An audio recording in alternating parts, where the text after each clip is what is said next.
first up, we're going to talk about Sergio Reguilon. A publication called Mucha Deporte saying that Sevilla are working to see whether a deal to sign Reguilon from Tottenham is possible. Jose Manuel Garcia, who is a journalist out in Spain, saying that Tottenham defender Sergio Reguilon to Sevilla is on following the departure of Ludwig Augustinsson. Reguilon is understood to be happy to rejoin his former club this summer. And it actually could be a deal that could be made out in Korea, because Sevilla also out in Korea. Spurs are planning to play them. I think it's on Saturday, just under a week on Saturday. Levy's there. Levy's there, Paratici's there. So it's a deal that actually could be done out in Sevilla, out in Korea. Daily Mail as well, just apparently tweeting out saying that Sevilla are definitely looking to re-sign Reguilon. So it makes sense.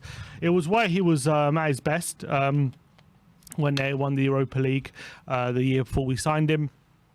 I think maybe if he goes back to where he's happiest, clearly Madrid aren't going to look to re-sign him. I think talk of Barcelona, probably a bit fanciful at this point. So I think it makes complete sense he'll go back to Seville.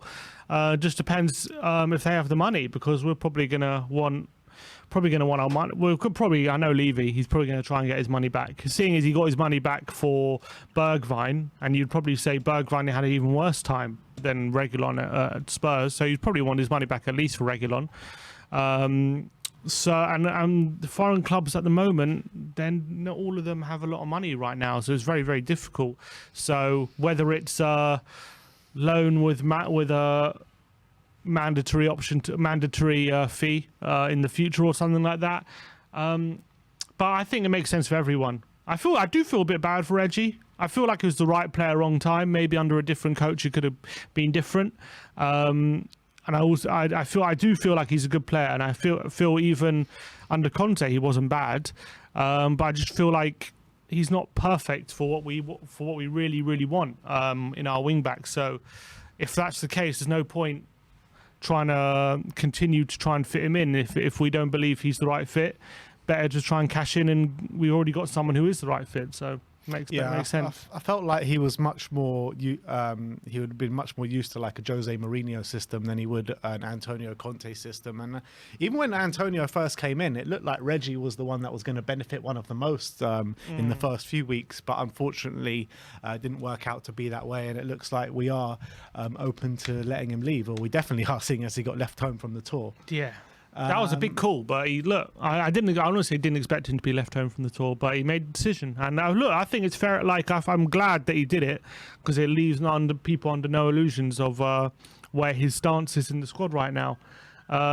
So at the end of the season, it was a bit like people saying probably prefer Sessegnon over Reguilon because of how Sessegnon ended the season. I think Sessegnon's more used to left wing back position, but I still think it was a bit like not 100%. But then that makes it clear, doesn't it? Yeah. Let's move on and let's talk about Tanguy Ndombele now. Get French Football Now is saying that Tottenham are hopeful they can send Ndombele to Villarreal. They are offering him about to several clubs, and Lyon have declined to enter discussions with Tottenham for Tanguy Ndombele. So do you look at Villarreal as a club where he can succeed there? It doesn't make sense to me, because why would they go for him and not CELSO, who they want? Unless they get both, but they're really going to get both. I don't see them getting both. And if they're going to spend money, they're probably more likely to spend it getting CELSO. So I don't really see Villarreal. I mean, you never know. Maybe CELSO goes somewhere else, and they'll be like, okay, we'll take Ndombele. But I have a feeling that doesn't make too. Like him under Unai Emery as well. I don't know. It doesn't really fit. To me. Yeah, I agree with that. But it's like we're trying to offer him to just whoever, basically just offering him to everyone, and just one of them will stick, hopefully. Yeah, that's what we're going for. I think anyone take him, please. I think at this point, because he's no future at Tottenham. When people saw him in doing some pre-season training at Hotspur Way and doing individual training, there was like murmurs like, oh, maybe one last dance with Ndombele. Could we we need a player like him, but him being left out of the tour is confirmation. There is absolutely no way he's playing again for Tottenham Hotspur under Conte, at least. So, I mean, just try and get whatever you can for him. Those training videos I saw from Ndombele just before he came back from pre-season just gave me Dele Alli vibes, man. That's all it gave me. Just how many times did we see it with Dele Alli? Oh, he's coming back so fit. Look at how hard he's working when he's on holiday, blah, blah, blah. And he comes back and he's like one good game and then that's it. Yeah. So I'm not falling for those tricks anymore from these kind of players. But let's move on and let's talk about Giovanni Lo Celso now. And El Periodico Mediterraneo, a publication out in Spain, saying Lo Celso remains a priority target for Villarreal. They hope to reach a deal in the fee of a region of 18 million euros. But accept that it's a complex matter. And Marca are saying that Villarreal cannot afford to sign Lo Celso permanently unless they make a big sale this summer. Pau Torres? Yeah, well, that sale to West Ham fell through at the last second. Yeah, was it 45 million or something for Dan Juma? He didn't want to go there. I wouldn't either, to be honest. But that could have been the kind of deal that got the Lo Celso deal over the line. But unfortunately, it wasn't to be. Yeah, it doesn't look like we're that sold on Pau Torres, does it? Otherwise, we probably would have pulled the trigger right now. It seems as though we'd rather wait for a proper target than settle for someone like him. So I know they could still sell him, but doesn't look like they're going to sell him to us. I mean, I don't know who else in their squad's worth a lot of money. There's obviously got Chukwueze and Danjuma, probably both worth a decent amount. Well, even if Pau Torres doesn't come to us, I mean, he's been rumoured to go to clubs like Chelsea and Man United as well. Yeah. So if he doesn't come to us, maybe he will get his move at some point. Potentially, but then they'll have to replace him as well. It probably makes more sense if it is one of the forward players or midfield players, and the Celso can come in and replace him. Depends who they let go. I mean, it makes sense, as I've been saying, because a lot of the Spanish and Italian clubs, they're just strapped for cash at the moment. The Premier League clubs are the only ones really booming with all the money. They're able to splash. The other leagues, they're struggling. Whereas a 30 million outlay or 20 million outlay for Premier League clubs, they don't even think twice about it, apart from if you're Daniel Levy, obviously.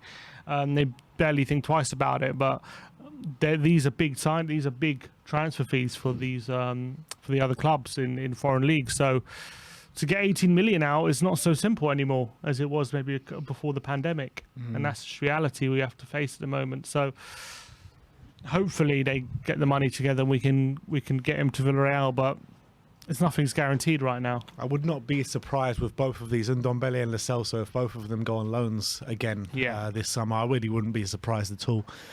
Moving on to Japhet Tanganga, Gazzetta Italia saying that AC Milan want to sign Japhet Tanganga, but only on a loan. Everton and Brentford are also interested in signing Japhet Tanganga. So we brought to you on Friday that there's been a lot of interest in Tanganga. Now even more clubs putting their name in the hat for Tanganga. But I think out of all the clubs being mentioned, he would absolutely bite his hand off for a move to AC Milan. And I think even a loan deal with an option to buy, a bit like, Fikayo Tomori had there, I think it'll be an absolutely brilliant deal for Tanganga anyway. Yeah, you'd have to jump at the chance to get to move to a club. I know, look, I'm not saying I'm not comparing AC Milan to Spurs, but they're a massive club. And he's not getting the playing time at Tottenham. They're champions, exactly, Serie A champions. So what more would he want? Especially because look, if he was getting game time at Tottenham, it's a different story. But he's not. He's not getting any sort of game time to progress. And if AC Milan are going to tell him, look, you come and you'll play a lot more. I mean, why wouldn't you want to do that if you're in Tanganga's situation? So and have Tomori Tanganga back too. That'll maybe he can put himself in an England situation like Tomori has. You never know. But I doubt it. But I think it makes complete sense if they're serious about him. It'd be a shame, but I mean, it makes sense, and I don't think we can. I don't think we can stand in his way any longer because we've just not been giving him the opportunities he probably feels he needs. Yeah, absolutely. Let's move on to the next one. We're going to talk about Brian Hill up next. And Harry Winks we're going to talk about. And Daily Mail saying that Southampton have now identified Harry Winks as a transfer target. I mean, we've been speaking about Harry Winks for a while now, and I think we've both been in agreement that Southampton would be a really good fit for someone like Harry Winks. And finally, Southampton coming forward maybe and identifying him. Do you think that this is one that could potentially happen from now to the end of the window? Would it be more of a loan deal with an option to buy? Knowing how much we want for him, probably, but I hope we can just get him out the door. I hope, look, 15 million, just get the money. and move on from it. He's been left out the tour, so there's no chance he's got a future at Tottenham. I think his performances last season, apart from the one against Liverpool, where he was brilliant, like other than that, he were really, really poor, wasn't up to standard. So I think we just need, again, a bit of similar to the other players. We need to get as much as we can and move on from it. I think hanging on, like trying to eke out an extra few million, unless you're that confident you're going to get it, if you're risking a deal for a few extra million, it's not worth it. If they're offering 15 or something, I don't know what they're offering or if they're offering, but if they offer like 15 million and we want 20, you know, you're better off just trying to settle on that deal instead of trying to eke out the few million. Yeah, I totally agree with that one. But let's move on to the next situation, and that is Bryan Gil and Estadio Deportivo are saying that several teams are awaiting Antonio Conte's decision on Bryan Gil, whilst Real Sociedad are now among the teams interested in him. What's your opinion on Bryan Gil, and do you think that if he does go back out to Spain on another loan deal, do you think he most probably will end up staying in Spain, or do you think there'll still be an opportunity for him to come back and prove himself? I think there's always an opportunity if he does really, really well out in Spain. I think there's always an opportunity to come back. I'd rather he goes out on loan in the Premier League, but that entails a Premier League club coming to take a chance on him. And if that's not available, then it's better he does go on loan. Obviously, he's away with the team at the moment for pre-season, so Conte will be taking a very close look at him and what he thinks of him. And he's still got so much quality. And who knows? Sometimes these players, they take just a bit of time to adjust, and then they can get used to how the intensity and the physicality of the Premier League. And there's definitely nothing for certain when it comes to young players like that. But I think he'll probably do more good than harm if he goes on loan to Spain. Just because if he keeps getting the game time, and if he starts really contributing for teams in the final third, then I mean, you could argue, yeah, look, it's only in Spain, so doesn't prove anything, but at least he's still growing into himself and growing as a player, and then you assess it again once he comes back for the next pre-season. And if you feel like he's still not ready, then you probably just sell. Interesting. I think, yeah, with the likes of Emerson and Doherty that we were talking about before, do you think that maybe there's a situation that Gil does work his way into Antonio Conte's plans for this coming season? I find it unlikely, but the fact of the matter is he is here. We could do with another option up front or in the front three if possible. Like, because I know right now we have the five: Kulusevski, Lucas, Kane, Son, Richarlison. Could do with a sixth just so we have more cover. But we also do have that foreign issue, don't we? So it does make it more likely than not. He's under 21, does it? So it doesn't. I think in Champions League he still counts because he hasn't been in the club for over 2 years, so he would still have to be registered. So because of that, still does make it more likely than not he will either get loaned out. But if like let's say we decide to loan out Sarr instead of him, we know Reguilon's going, we know NDOMBELE and CELSO are definitely going. So maybe there is a slight chance that he does stick around, but I still find it unlikely. All right. Let's move on from Bryan Gil and let's talk about Troy Parrott now. As Scott Wilson from the Northern Echo is saying that Sunderland did try and sign Troy Parrott on loan again, but Antonio Conte blocked the move as he wanted the striker to come with Tottenham on the South Korean tour, which is interesting. Obviously, we've brought in Richarlison as to fight with Kane and Son. Do you think there's an opportunity now for Parrott and he could join the first team squad for the coming season? I mean, it's a big ask. He has. Thing is, he's been playing out wide for. If he was been doing really well. He's played a mixture of both, to be honest. I know, but he's playing more out on the right, hasn't he, for MK Dons than he has up front. I'm not sure about that. I think he's played like a variation of up top, number 10, and out wide. From what I've seen, his best performances have been out wide. Okay. That's what I've seen anyway. I might be wrong on that. If he was playing pure number 9, then I would say there is a decent chance because we could do with a backup to Kane, and then Richarlison can play just purely up against like Son's position. and coming in for Kane sometimes, and we have that extra option of another player up front. And if he is ready, I mean, that'll be brilliant. I mean, from what I can gather, it still makes more sense for him to go out on loan and get even more first team experience in the Championship, just to really test himself, getting more game time.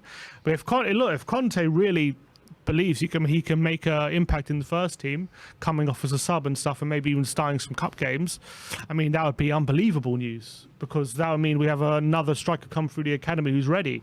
I'd be delighted with that. I really would. Nothing would make me happier than Conte thinking that Troy Parrott is ready. I just think from what I saw and heard about him last season, it probably would benefit him more getting the game time, but in the Championship. But maybe he wants to make that judgment for himself, Conte. Yeah, I think he does want to make that judgment for himself, and I kind of agree with you. I think if he does stay, in terms of his development, I don't think he sees enough football if he stays to aid his development. So, yeah, maybe he can be used in the cup games here and there, but I think it's probably for his development the best thing for him to go back on loan again to a Championship side. And we heard over the weekend that maybe it could be a situation where he'll go out on loan to Middlesbrough, and that will aid us getting Spence. So that could be a win-win for everyone. Yeah, I think that's the best solution, really, if you think about it logically. But as I'm saying, if Conte really thinks he can make a difference in the first team, then I'm more than happy to have him around. Could be a situation where maybe we keep him up until the World Cup, then loan him out again in January, and he can play the earlier rounds of the Cups and stuff like that. Potentially, it will be very interesting if he does stick around. That would be very interesting. Would be indeed. Next up, we're going to talk about Kyle Walker-Peters, as David Ornstein says that Spurs are thought to have a £30 million buyback clause in the agreement that saw Kyle Walker-Peters switch to Southampton, while the likes of United and Arsenal are understood to have the defender on their list of possible targets. Would you like to see Kyle Walker-Peters back at Spurs? I have to say how he's really impressed me at Southampton. I have to say that I think he's been brilliant. He got himself an England call-up. I think he's been a consistent performer. He plays left back and he plays right back. He's one of the top performing dribblers. When it comes defensively, I think he's the top performing defender and not being dribbled past as a wing back as well. I have to say he's been great. He's been really, really good. And right now, if we were to sign him, does he come in as our best wing back? You could make a very good argument that he does. That he does come in our best wing back. 30 million is not a crazy deal for him. It's just the only question mark is, I guess, obviously we're re-signing an old academy player. Is he enough of an upgrade to justify bringing him in right now? Is he going to be what we need him to be if we really want to challenge for big things? But you can make that same argument for Jed Spence, and you can make that same argument for sticking with Doherty or Emerson. So, I mean, I really wouldn't be against it. In an ideal world, I would want him as my backup wing back. That's probably what I'd want. But would I take him right now? If you offered me Kyle Walker-Peters right now as first choice wing back, I don't know. If you offered me a choice for next season, Jed Spence or Walker-Peters as our starting wing back, I mean, I find myself leaning towards Walker-Peters. Interesting. I really do, because I think he's Prem proven. I think, and the wing back system actually would really suit him. I think it would actually suit him more than playing at fullback right now at Southampton. I think he gets forward really well. Maybe he could work on his quality in the final third, but you know, I saw him as a 19-year-old get 3 assists in a game once for Tottenham. Whenever he played for Tottenham, really, actually he played pretty well. He just never got enough game time. So, I mean, if we go for him for 30 million, he can also cover the left wing back slot in emergencies as well. I mean, there's not too many downsides. The only downside is you'd probably want a better one in the future, because I don't think he's ever going to be like a world-class wing-back. I think he's a very good wing-back, though. Whereas Spence, you know, might have a higher ceiling there. Potentially. And that's up to the scouts and the coaching staff to decide whether Spence has a higher ceiling. There's nothing guaranteed, you know, because I think right now Walker-Peters is a better player. Spence could potentially be better than him. That's absolutely true. But nothing in football is guaranteed. Of course. And so, is it the safer option just to go with Walker Peters because he's a better player and maybe Spence won't hit the heights, or do we maybe gamble a bit more? It is a bit cheaper as well, 10 million cheaper, and say, look, we really believe this Spence is going to be the real deal, and we're better off gambling with him than going for maybe a bit of a safer option in Walker Peters for 10 extra million. Yeah, I mean, in my opinion, I've liked Kyle Walker Peters over this season for Southampton, and yeah, he has really impressed me, and he's been better.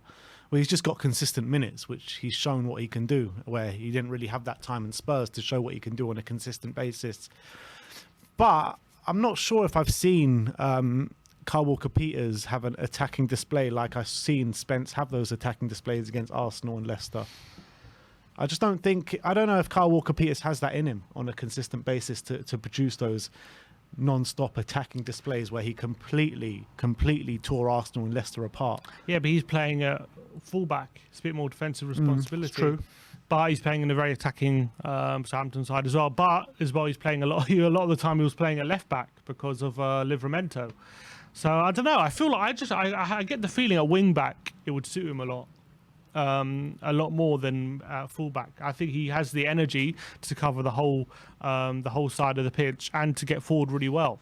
So, but I agree with you. I don't think we've seen dominant attacking displays yet on a consistent basis from what we saw from Spence. So on that basis, you could argue it's better gambling with Spence. And I think, as from what we can tell, the Spurs hierarchy agree. But all I would say is, if we do end up with Kyle Walker Peters, a lot of people will complain, but I actually think he's a very good player. Yeah, I don't disagree with you. I just think that for what we need, I think I'm leaning more towards Spence than I am towards Kyle Walker Peters.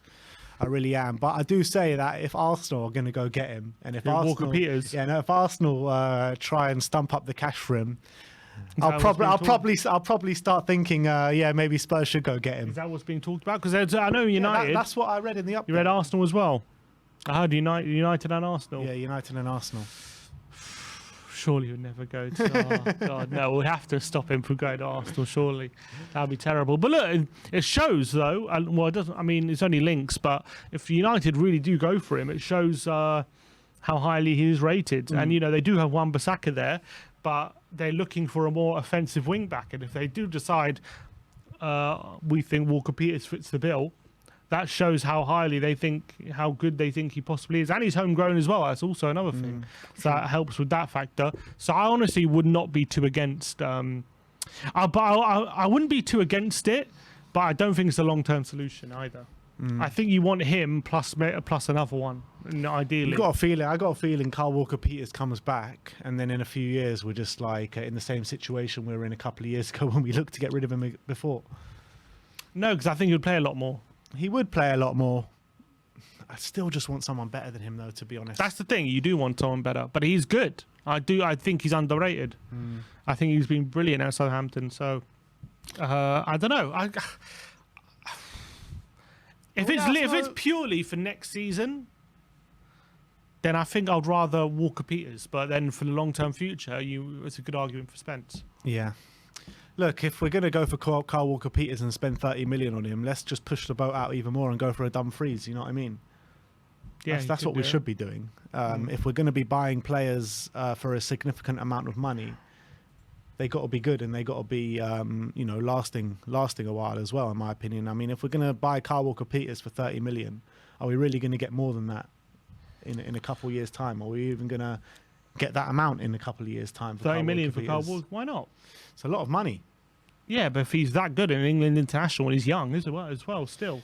Yeah, but England international, he might have got a call up, but is he really going to beat Reece James, Trent Alexander-Arnold, Kyle Walker, all these players to the right back spot? But he doesn't have to be worth over 30 million. I just can't see him being worth over 30 million in the next couple of years. It's a lot of money. If he does well at Tottenham, he would. If he does well at Tottenham, he would. Yeah. And I think he would do well if he came back at wing back. All right. Well, let's see what happens. But we've got an update on Jed Spence up next. Sky Sports saying that Tottenham are in advanced talks to sign Jed Spence for 15 million plus add-ons.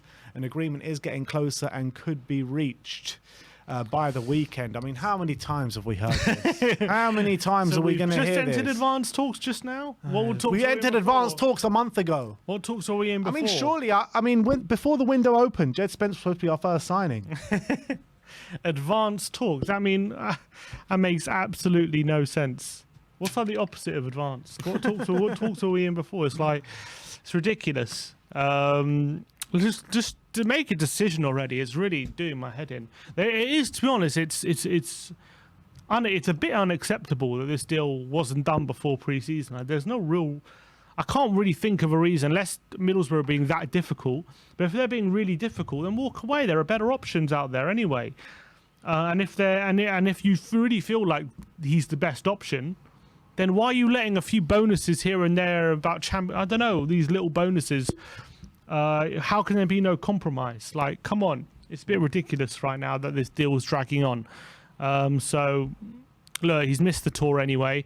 Let's hope we get him in before we go to Scotland and Israel, and he can get up to speed then. But it's very, very frustrating. But part of me as well, maybe as well, we haven't pulled the trigger because, I don't know, we're hearing conflicting things about our wing backs.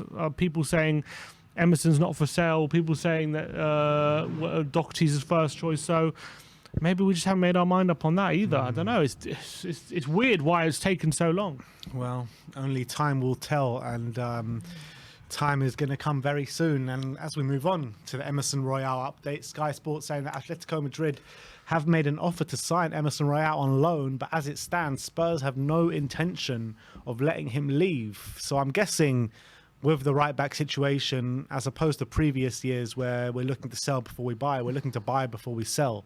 So once we do bring in a right-back, I do think this move will probably get the green light on it. Yeah, you have to think so.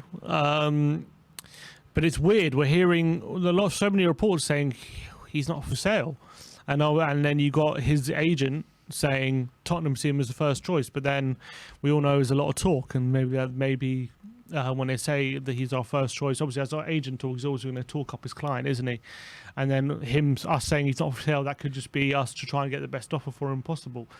We've seen that many times in the transfer market, so it's hard to read too much into all that kind of stuff. But yeah, I'm guessing we're just who knows with Tottenham, because I mean, you could say we're waiting to get one in before we sell, but then sometimes we're waiting to sell before we get one in. That's what I'm saying. But this has been a new Tottenham this summer. Yeah, new Tottenham. Yeah, but it is true. We didn't sell Bergwijn before we got Richarlison in. But with all the foreigners we need to get rid of, maybe we're going into sell before you buy territory soon. I don't know. I don't know if we've reached it just yet. But he seems happy. The problem is now with Richarlison there, Lucas there, he's probably very settled at Tottenham. And he's only been here 1 year, and also at the end of the year he was improving a lot. So it has to be a case of maybe us forcing him out the door. But and then again we took him on tour, so it's not like we didn't give the impression that we want to get rid of him by any means necessary, does it? So. Yeah, but you take him on tour because there's no other options there. We had to take 2 right-backs on tour. Otherwise, we wouldn't have, because he wanted to give everyone game time and stuff like that. Or maybe, I don't know. I know, he had Tanganga. I don't know. Yeah, you're probably right. You're probably right in that sense. But he was ruthless with Reguilon. But then again, you could say because we had Perisic already. Yeah, exactly. It's difficult. It's difficult to really know what the whole situation is, because you were hearing conflicting things. But I think himself, he would probably want another year at Tottenham. So it does become difficult when if he doesn't want to, if we have to really tell him, look, you're going. I think if Conte, if Conte was to, we know how ruthless Conte is, and if we do get another right back in and Conte goes up to one of either Doherty or Emerson, because they both seem really happy at Spurs. If he goes up to one of them and says, look, you're just not in my plans for next season, they're going to have to find a new club. They're not going to want to sit here just because their friends are here just to sit on the sidelines. They want to further on their career, don't they? Of course. So I think that will be the situation when push comes to shove. But if you're Emerson, if you and you're a 20, you've played for Barcelona, you're a 25 million. Played so many games for Barcelona. But whatever, you're signed by Barcelona. You cost 25 million. he was just shoved out the door by Barca, to be honest. Yeah. Would he not? Is it possible he might think, look, there's Doherty and there's Spence there. I can get ahead of these two. I'm good enough. He might think like that, but if Conte literally says to him, "You're not part of my plans," then what else is he supposed to do? Maybe maybe he'll think, look, I'm good enough to force my way back into your plans. I'm going to prove myself to you. Depends how adamant Conte is. Yeah, exactly. That's what I'm saying. But he took him on tour. You know that with Conte, once he makes up his decision, usually his decision is made up. Usually. I know a few players have like swayed his decision before in the past. But I genuinely think these players have been taken on tour because we haven't got a right back in, and it's evident that we are trying to get one in. Yeah, we know. So once we do bring one in, I think one of them will be told that you're surplus to requirements and be pushed out the door. Yeah, you're probably right.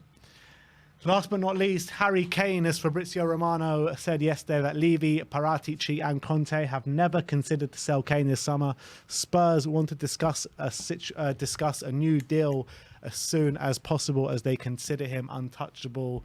So nothing new there, really. Nothing new. And there was no chance that Kane was leaving this summer. Absolutely zero chance. Let's just hope we get this contract sorted.